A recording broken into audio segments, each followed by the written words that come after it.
The gallery started in 1971, and the reason was that all of the artists that I knew through the colony, art colony, Mississippi Art Colony, was so frustrated because they had no place to exhibit their work. At that time, there were no galleries in Mississippi, one probably, privately owned gallery. And so to exhibit, you had to go out of state. There were so many people who wanted to exhibit, and there was just no place to show. On any day at the gallery, you can see the works of Susan Ford, Emmett Collier, the McCartys, or Carol Case. You can also see Dawson's work, which she explains is mainly abstract.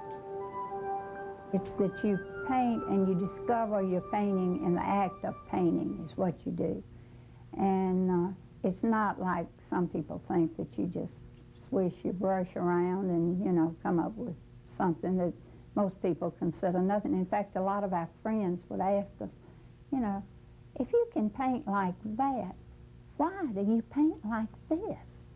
And people would come to your house and see your paintings on the wall, the abstract expressionist things, and they would consciously try not to look, you know, look everywhere else but at your painting. A lot of it was maybe just strokes of color or that made forms or finally turned into things that I could see things into, maybe other people couldn't. My mother loved to look at my paintings and say, oh, look at that darling little rabbit down there in the bottom of that painting. And that just turned me off completely. I hated the painting forevermore after that because I hadn't painted a little rabbit, you know, in the paint. Anyway, they were pretty abstract at that time. Bess Phipps Dawson was born in the Delta town of Chula, but moved as a young girl to Summit. When she was 12, she lost an arm to gangrene after a fall from a horse. Since she learned how to paint, as she learned everything else after that tragedy, it really made little difference. The loss of my arm has really not affected my work in art in any way, except that probably I got my first painting kit, first oil paints, right after that, after the loss of my arm, because I had always, even as a little child, I had drawn a lot and that sort of thing. And so an aunt gave me a set of oil paints, a beginner's set of oil paints. And so then after that, that's when I began to take art lessons. I was in high school. And that's when I began to study art. But it makes absolutely no difference in painting. In fact, I have never, this is the first time I've ever talked about having lost an arm in connection with painting. The only thing that ever got in the way of what I did was that I was a woman. And often that got in your way quite a bit because there were quite a few men. Mainly the men had the jobs in the colleges and universities, and they were not that anxious to let women into their group. And so that often got in your way. And in fact, that's one of the reasons I signed my paintings Dawson rather than my full name, so that it wouldn't identify me as a woman. But there was no ignoring the talents of Dawson or her two friends known as the Summit Trio. The three showed their work together all over the region and in New York City. Ruth Atkinson, House and Barnes, and I were all from Summit, and we all went to study with Roy Shields at the same time. And after having studied with him, we sort of, well, we did band together and began to show our work together.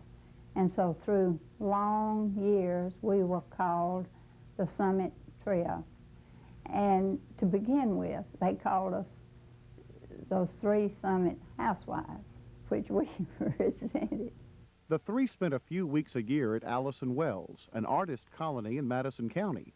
It later burned, was relocated, and named the Mississippi Art Colony. So we found this wonderful place at Utica, Mississippi. It's Camp Jacobs Camp out from Utica. And it has beautiful, beautiful facilities for painting. It has a wonderful lake, it has swimming pools, it has buildings to paint in, it has nature trails, it has everything you could want, cabins where we stay. And so that has really been our permanent home since about 1962. And we meet there every spring and every fall. And it just sort of renews. You not only get these wonderful instructors, but you see each other's work and you talk with each other and you're inspired by what other people are doing. And it just keeps your juices flowing. And so I became director of the colony about 13 years ago and had been ever since until I retired last year. I decided that it was time for some younger people to take over.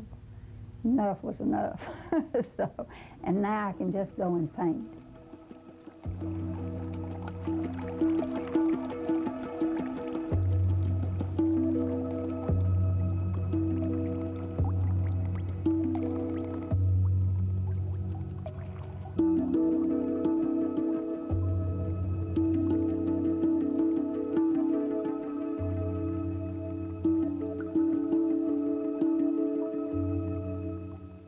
Well, I've always been interested in color and form, as I told you. And one night I saw the pavements were just wet and the lights were shining in the pavements and you got these wonderful reflections. And there were people with umbrellas out in the rain. And I thought, I'm going to do some umbrella painting. And so that's the way I started doing things. With many of my first ones had lots of reflections in the ground and, you know, and with people and umbrellas. And then I began to do them in a more abstract kind of way, you know, sometimes just as the one up in front that's called Umbrella Bouquet. It's mainly the tops of the umbrellas that are important, the patterns and the colors. And so right now, this is the main theme that I work on. In an unassuming shopping center in Macomb, Mississippi, you'll find the works of Mississippi craftsman and artist given safe harbor by shopkeeper Bess Dawson. If you visit a while, and you probably will, she'll share with you her opinions on art in Mississippi and in general. She left us with this thought. A painting is something in itself. It's not something that looks like something else.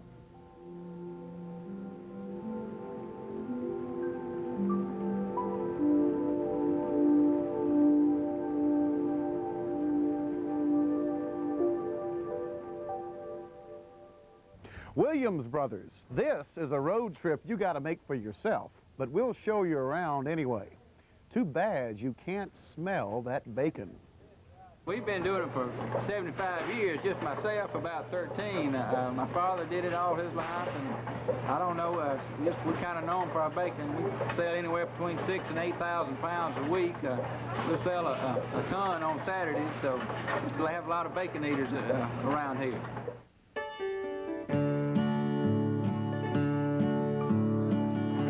My grandfather, Andy Williams, and his brother, Brown Williams, started the store in the early 1900s, and ever since then, it's just been a family-run store. My father and Aunt Peggy have been running it since the early 40s and late 40s, and now it's in the third generation with myself and Jane Crosswhite, first cousin, and just a family store. This is the store with me. So this is the only store that I really know anything about. Well, I was born right behind the store. That's where I grew up. And I worked in the store. Even when I was a small child, I always wanted to work in the store. So I was really raised in this store. But I started working full-time when I was 19. And I'm 61 now. So I've been here all my life. The only things that have changed in this building, we used to have gas pumps here.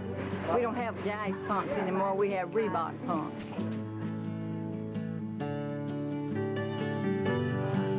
I am the buyer and the manager for the clothing and shoe department here. I go to different markets, regional markets, and buy all the clothes that come in. I buy all the shoes. I buy everything that's in the dry goods. I buy every bit of it. I did work here as a little girl, would help my mother, but really the person that got me back here was my grandmother. I went to college. I graduated from college, and I was going off to school again. And she said, Jane, why don't you just stay and try and see how you like it? And I stayed, and I loved it, and I wouldn't be doing anything else. Just a country store that's for the last 80 years have run on the philosophy of good prices, quality products, with and try to be as friendly as we possibly can to everybody that comes in. It's a general merchandise store where you can find just about everything that you could possibly think of, from bacon to shoes to boots to new collars, everything that you could possibly want is here. A complete line of groceries, a full line of meats, just about, if you don't have it, we can get it.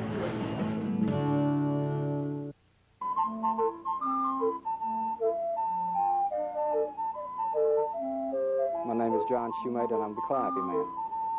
A Calliope, it's a musical instrument that these pipes are tuned whistles with the air blowing through the whistles makes a sound. It has 43 whistles, 43 notes, and this is a reproduction of the tangly Calliope that Barnum and Bailey used in his circus acts in the early 1900s.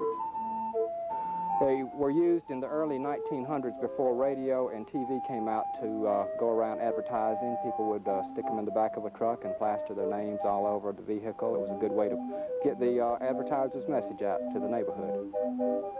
I use the Calliope to lead parades. In fact, I just finished the St. Patrick's Day parade. And I do business promotions. I do festivals around the state. And just whoever needs a good promotion. The crew of Mississippi Roads was at the St. Patrick's Day parade also.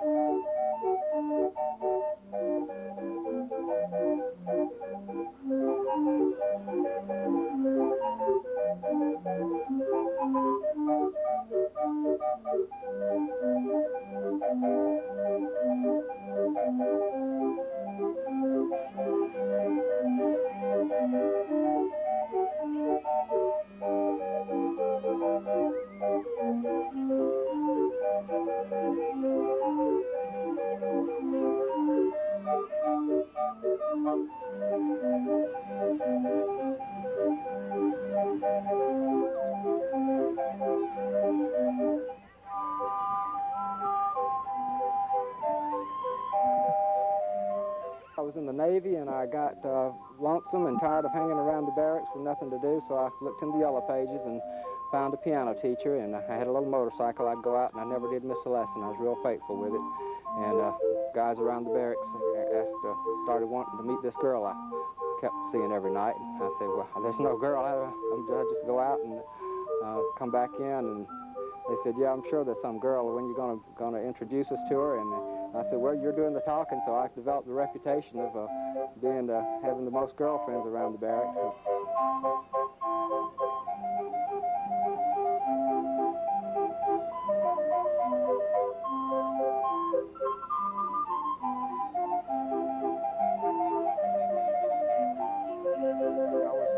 Europe, and I saw these street organs. The musicians would be playing the street instruments on there, and I really liked them and thought it would be a nice way to make a living, so I came over here and did a little research, and this is more of a native to the American people than the street organ.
Well, join us next time as we travel to Oxford, where we'll meet Ron Shapiro at the Hoka. We'll take a road trip to the Church of the Good Shepherd in Terry and catch kids being kids at the Children's International Festival at the Jackson Zoo.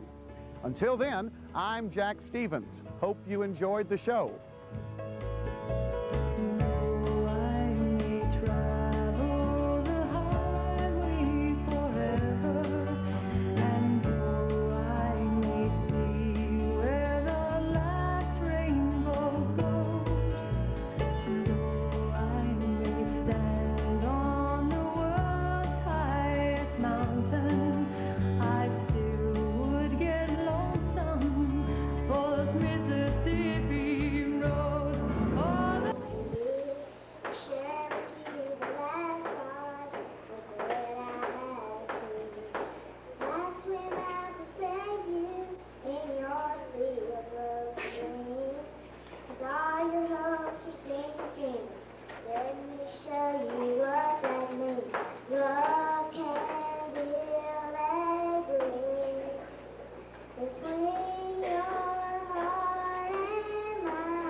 To Rome, and every stop in between, you'll make memories and friends on the Grand Tour, next time on Travel. Monday at 8 on ETV.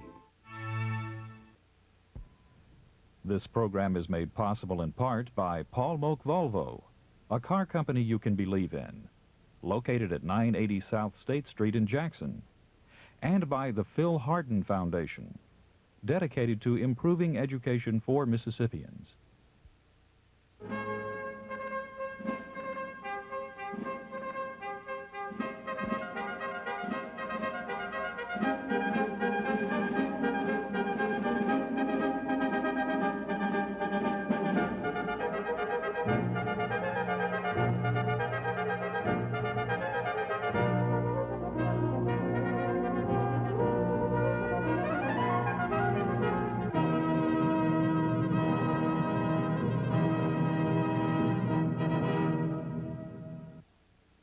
She was a complete artist. She wanted to be involved in everything concerning art. She wanted to do it. She wanted to study about it. She wanted to see it. But more than anything else, she really did paint. And so many of us, I think, don't. We intend to, and we want to, and we paint a little, and we paint next week. But Mary painted constantly.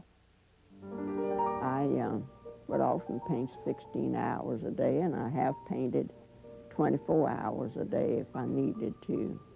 She was just this sort of extraordinary matriarchal sort who wandered around in those outrageous clothes, and going to her place over there on Belhaven Street was more like, you know, attending the Oracle at Delphi or something.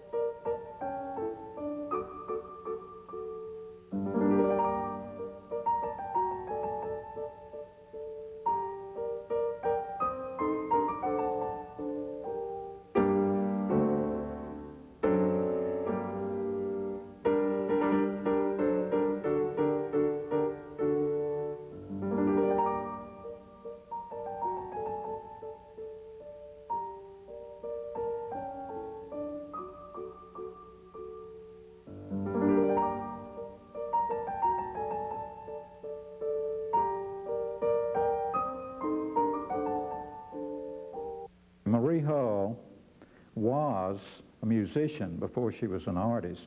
She had a degree from Belhaven College. In fact, her family had moved from Summit, Mississippi to Jackson so that Marie could go to school.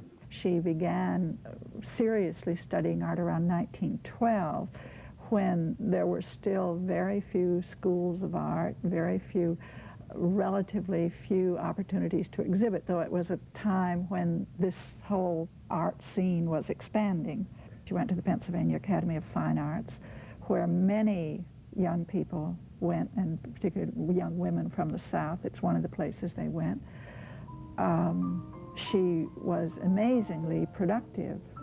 She studied with some very prominent anatomy teachers, and they, of course, were very intent on the students learning all about the bone structure and the muscle structure of the person posing. And so she did a series of studies similar to this one. After spending about 2 years at the Pennsylvania Academy, she came back and taught art at Hillman College in Clinton. It was the women's division of Mississippi College. She told me that nobody was more surprised than she was when she got married.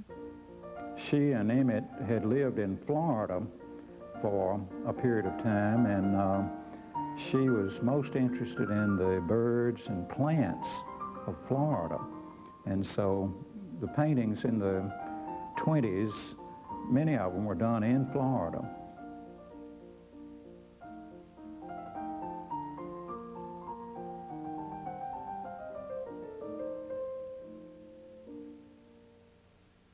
After winning a prize in San Antonio, Texas, a Texas wildflower painting competition, she decided to use that money and go and study in Europe, and she did.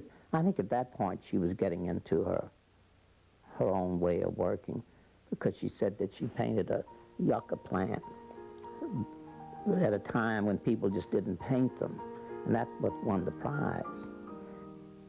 She had an opportunity to join a group that traveled and studied art on the spot in various places in France, Spain, and Morocco.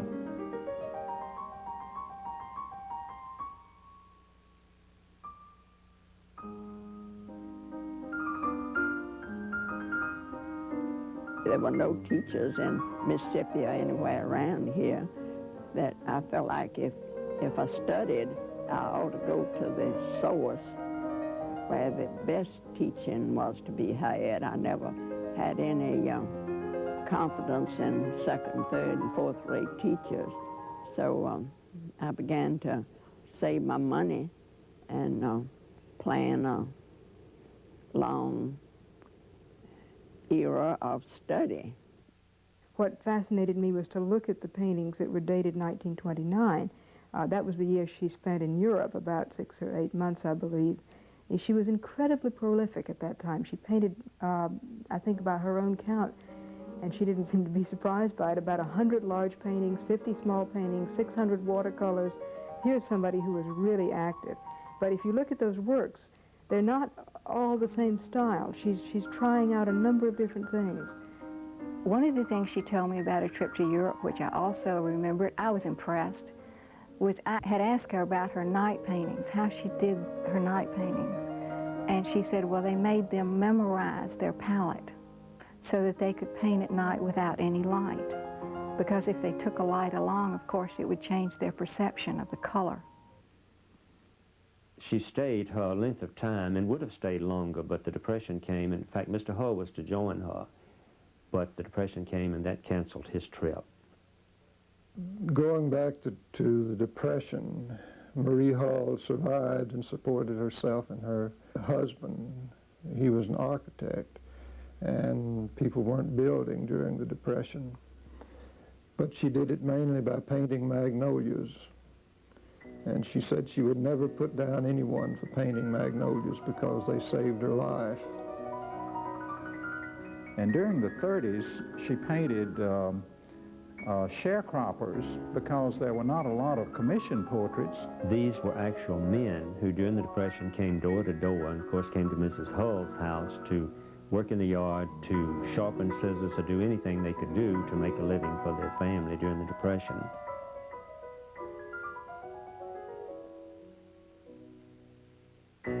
I was able to get the sharecroppers from the country and the old family servants, people we had grown up knowing. She often gained their help by having them pose in the yard under trees. And this is the portrait that has some of these magnificent hands. She liked good, strong people, and when, you know, in those portraits of the sharecroppers and the black people, they were good, strong characters, and that meant a great deal to her. I used to be afraid of her maid, Melissa.